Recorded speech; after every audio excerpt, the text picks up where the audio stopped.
the temperature tomorrow, because so far tomorrow will be the coldest, I think, that we have so far. I know as we go deep into December, these temps will go down even with double digits. So be ready. Put on your best parkas. Okay? So today we will continue our journey back to Bethlehem, back to where the miracle happened. That is the birth of Jesus that changed the world forever. And we celebrate this season, this journey, through the season called Advent. And as mentioned last Sunday, this word was derived from the Latin word adventus, meaning coming or arrival. And that is our theme, arrival, specific Advent season. And this will lead us to the moment when Jesus arrived, and with him all the prophetic hope and promises of a Messiah in order to redeem his people. So last week, we began to look into the prophetic hope of the Messiah. Okay? First Advent, hope. And this is the hope of the Messiah through the eyes of these Israelites. And the specific writing of the Old Testament prophet Isaiah wrote this. And so as we continue today, we will be turning back again to the book of Isaiah and consider the prophetic promise of peace. So kung nung nakaraang linggo, nakita natin yung promise ng hope. Today, we will be looking at the promise of peace na ma-realize in the person of Jesus Christ.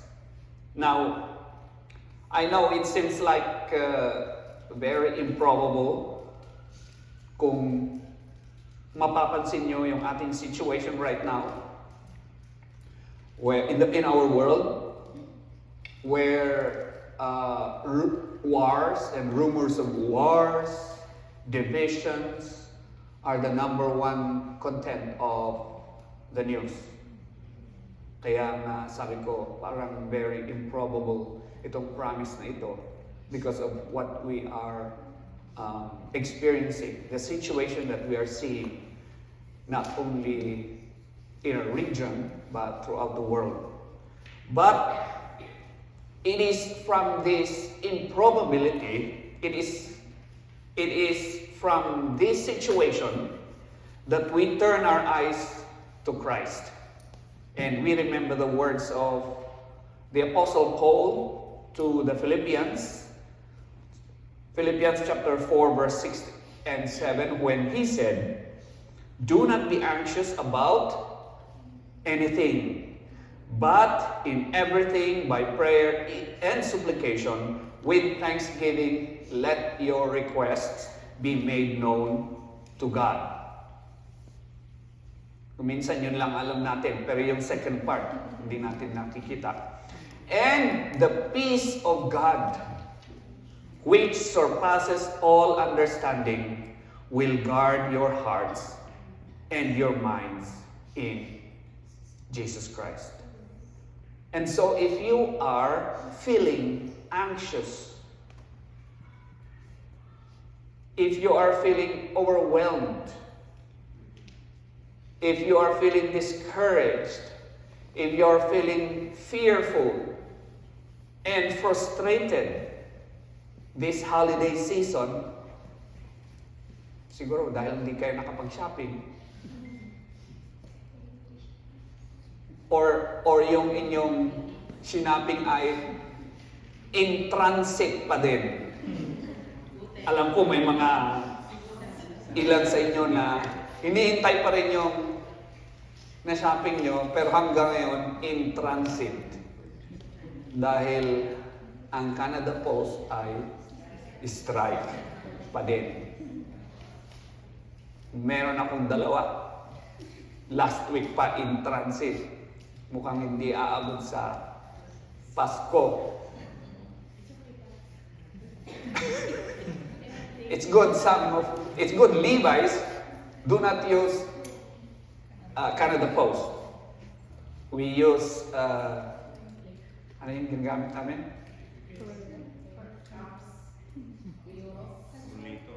No, not Purolator. UPS.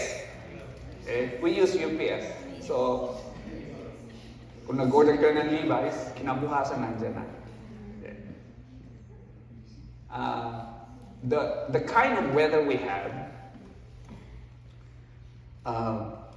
ang madaling magkaroon ng anxiety.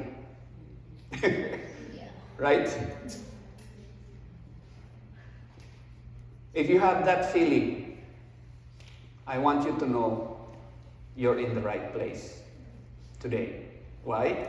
Because it's only through Christ that we can find the peace we desperately long for. And the good news, we don't have to wait another 1,000 years to experience it, just like the Jews. Oh, some of them do. The peace of God is available to us because Jesus Christ has arrived already. And we know about that. Okay? And so, let's try to go back to Isaiah. Now in Isaiah chapter 11, verse 6 to 7. The wolf will live with the lamb, the leopard will lie down with the goat, the calf and the lion and the yearling together, and a little child will lead them. The cow will feed with the bear, their young will lie down together, and the lion will eat straw like the ox. The infant will play near the cobra's den, and the young child will put its hand into the viper's nest. Now, Isaiah chapter 11, verse 6 to 9 is a beautiful picture of the type of peace and harmony that will come with the reign of Messiah. This picture, if you have imagined yung verses 6 to 8, is a description of the future. Dahil kung isipin nyo, wolf living with a lamb and a child playing near a cobra's den, that can't be, right? But this picture or description is of the future. Yes, but also a picture of how the peace of God can be present in our lives, here and now as well. So let's try to jump in together in these verses. Now this is the promise of peace, and this is the picture that we just have read. This is the promise of peace na binanggit ni Isaiah. Very radical yung kanyang vision. Ito yung nakita niya eh. When we try to see, it's very radical. Why? Wolves and lambs. Parang aso pusa. Di ba? Alam natin, aso pusa magka-away. Pero, ito, wolves and lambs, lions and cows, children and snakes. Lahat sila, they all reconciled. Hindi na sila magkaaway. Wala nang pagkatakot. Okay? Sa verse 6, the wolf and the lamb together. Ito, natural enemies ito. Sabi ko nga, parang aso pusa. They're natural enemies. But now they're reconciled. This symbolizes the end of violence and fear. Sinisimbolo niya ang end ng violence and fear. Verse 7, the cow and the bear grazing. Magkatabi sila na kumakain. Yung predators naging gentle. Diba itong cow and the bear at predator dyan, kinakain ng cow, right? But they are now gentle. Even the lion, sabi niya, eats straw. Lion eating straw. Alam natin, lion eating meat, right? So we can see here a radical transformation of nature. Verse 8, children playing safely near snakes. No more danger. No more threat. Tayo nga, nakakita lang tayo ng snake. Takbo ka agad, right? Kahit na basta snake, kahit na hindi poisonous, basta snake. Maliit man o malaki. But here, children are playing safely near snakes. No danger, no threat. Innocence is preserved. Parang wala lang. Right? Parang naglalaro lang with the cat. And creation is safe. So here, Isaiah is describing the shalom of God. Shalom meaning peace. The peace of God. Peace that is not merely the absence of conflict. Hindi lang ito absence ng conflict, but the fullness of harmony, fullness of justice, and flourishing. This is not the world as we know. This is the world as God intends to be. Ito yung gusto ng Diyos na mangyari. Yung vision ni Isaiah expanded that picture. Ito nga, imagine yung wolves and lambs together, lions resting beside the cows, child playing safely among them. Think about the Christmas nativity scene. Meron kayong nativity sa inyong bahay?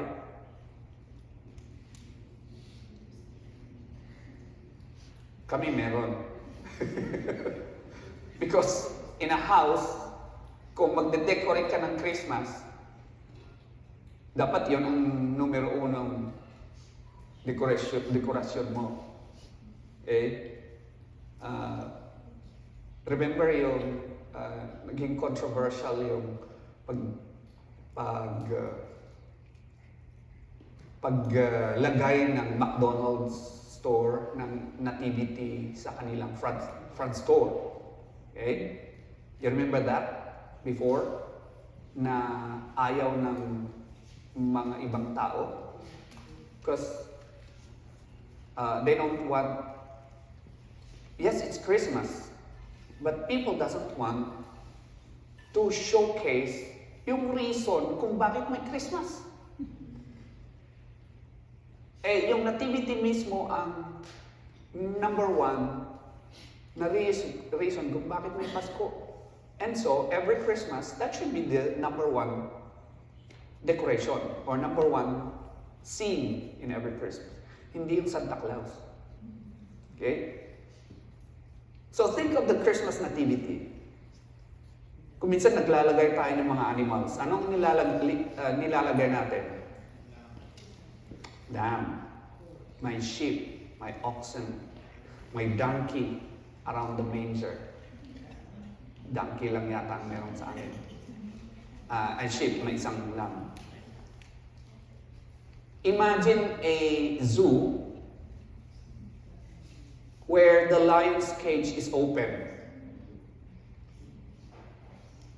Okay? Nakapunta na kayo ng zoo na ang cage ng lion ay bukas.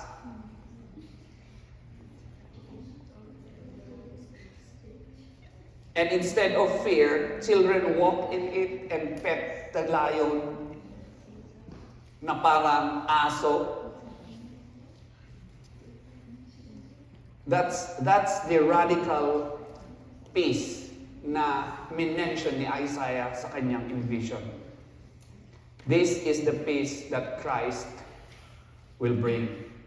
So yung image na sinabi sa atin ni Isaiah shows that God's kingdom is not just a slight improvement.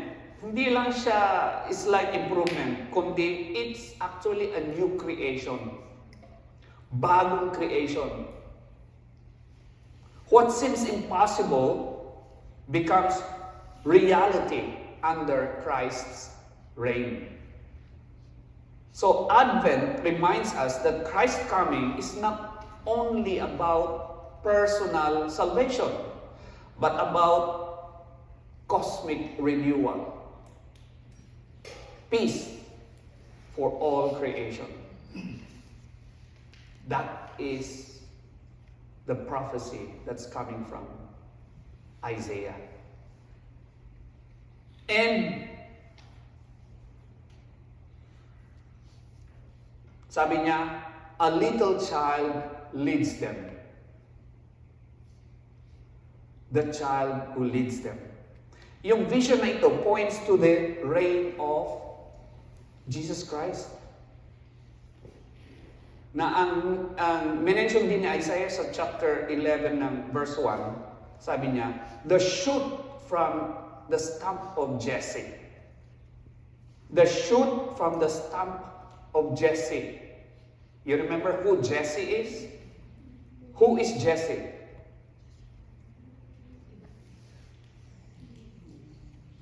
The father of David. And actually, ninuno ni Jesus Christ. Right? Kaya nga siya yung naging isang shoot. If you remember, imagine a shoot. Yung, ano mang Tagalog ng shoot? Yung sibol. Okay? From the stump of Jesse. It's Jesus Christ. A prophecy of the Messiah from David's line who rules in perfect righteousness and justice. And that is, walang iba kundi si Jesus Christ. So under His reign, the curse of creation is partially reversed. Alam natin, creation was cursed. Even us was cursed because of sin. But here is a child who came down to earth. Okay? That reversed yung curse ng creation and anticipating the final new creation where nothing harms or destroys and the knowledge of the Lord fills the earth. That will come a time. And that is through the child. The child shall lead them. That is Jesus Christ. So in Advent, we prepare for the birth of the child in Bethlehem. And that is, He is the Prince of Peace. The child represents vulnerability, innocence, and low status. So yung image shows that even the weakest person will be completely safe in God's renewed world. So the point is not that children literally rule animals, no.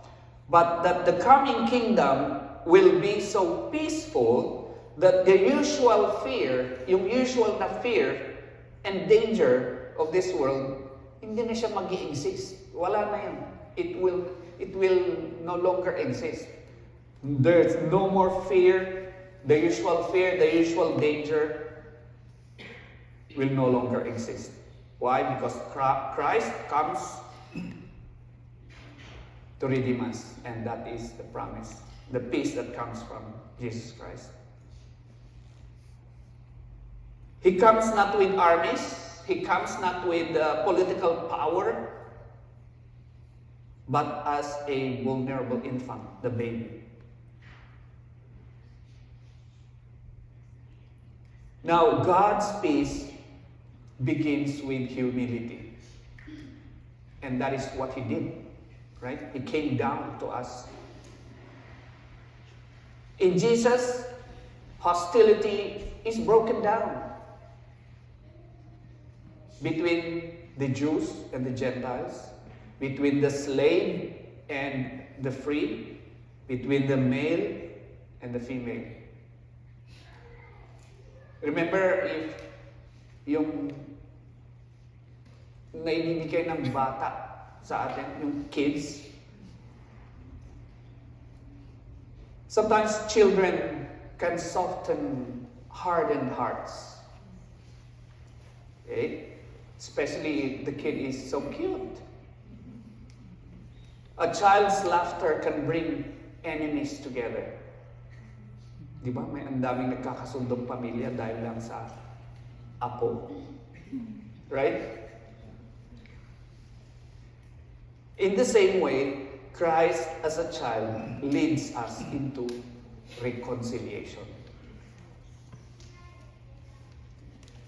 And so for us, this phrase encourages childlike trust in Christ and hope in His coming kingdom, rather than expecting His level of peace in the present fallen world. It also invites a posture of humility, gentleness, and peacemaking that reflects, even now, the future harmony God has promised to bring to us in full when Christ's rule is openly revealed. The child who leads them, it is the child, and that is Jesus Christ. Advent is not only about waiting, it is about embodying the kingdom now. Hindi lang tayo naghihintay. Hindi lang tayo hintay ng hintay. It's about living the kingdom. Living in the kingdom now. Kasi we know that Christ had come. Okay? And we are called to be peacemakers. Peacemakers in our homes, in our churches, and in our communities. Okay? Yung vision ni Isaiah, nag-challenge sa atin. The challenge is, where are the wolves and the lambs sa ating buhay? Sino yung mga tao that we sometimes avoid, that we sometimes fear, or we sometimes oppose? Christ, the message of peace, calls us to reconciliation. This is the message that I want us to learn even during this second Advent. Reconciliation. If God's peace begins with humility, forgiveness is the doorway through which peace enters the spaces in our lives. Again, forgiveness is the doorway through which peace enters the space in our lives. If we want peace to enter in our lives, the only doorway that can enter is through forgiveness.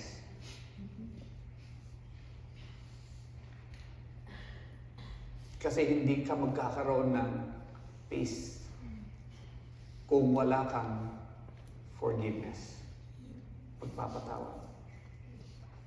Isaiah chapter 11 verse 6 and 9, yung binasa natin, gives us an amazing picture of the enemies dwelling together in harmony. This reality isn't just a defining future or feature of Christ's everlasting kingdom. It can be a reality that we can experience here and now with one another. Forgiveness is a gift offered to all of us through Christ. John 3:17, for God did not send His Son into the world to condemn the world, but to save the world through Him. And forgiveness is one of the most powerful gifts we can extend to others. Kung meron man kayong isang bagay na pwede nyo ibigay sa ibang tao is forgiveness. In many instances where we have divisions, disagreements with others, there needs to be a process of forgiveness. Because it is only through forgiveness that peace comes into our lives. Amen. And that is the message of this second Sunday of Advent. Just picture a sports team. Let's say, for example, baseball, where rival teams should play together. They play together, they follow rules.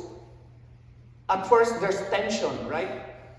But even as they work toward a common goal, and that is to win, they discover that they have to play by the rules. They play by the rules. And they discover that they have to unite with each other in order to reach the goal. Of course, only one will reach that goal. The church is the same. The church is like that team. Different people, sometimes natural enemies, but they are united under Christ. And if they can work together, they will reach the goal. Right? So, Isaiah's vision, hindi lang ito fantasy. Yung vision na yon na nakita natin in the picture is not just a fantasy or a fairy tale. It is a promise. And this Advent season, where we learn into that promise, waiting for the day when wolves and lambs, lions and calves, children and snakes all live together in peace. Because in Christ, peace is possible. Peace is possible. In our church, peace is possible. In our relationships, peace is possible. Through Christ. And so Advent invites us to live as if the kingdom has already come. showing the world glimpses of God's harmony. The wolf and the lamb reminds us that enemies can be reconciled. We can reconcile. The child reminds us that humility leads to peace. And the vision reminds us that Christ's coming transforms not just hearts, but the whole creation. And so, the lighting of the second Advent candle today, though its flame is so small, but this light, despite its smallness, pushes back the darkness. In the same way, Christ's peace may seem small in a violent world, but it's powerful enough to transform everything. Try to switch off the light. This light, though it's small, will light up the whole thing. And same thing, Christ's peace may seem small sa ating pagtingin, but this peace is so powerful enough to transform lives, transform relationships, transform the church, and transform the world. So the challenge for us today, as we go into this third week of Advent, ask yourself, where can I be a peacemaker? Saan ako pwedeng magiging peacemaker? Sa aking relationship with others? Sa aking kinatatayuang iglesia? Sa aking workplace? Sa aking school? Where can I be a peacemaker? Who is the wolves in my life that God is calling me to reconcile with? How can I embody the childlike humility of Christ in my relationships? Those are the questions that you can answer by yourselves if we want to apply this peace that comes from Jesus Christ. So the Lord may help us. Let's pray. Father, we thank you for this Prince of Peace. Father, we long for your kingdom where enemies are reconciled, where creation is restored, and where children are saved. Father, teach us to live as peacemakers now. And Lord, fill us with hope, even as we await for your coming. Thank you, Father. Amen. Let's sing our hymn before we close.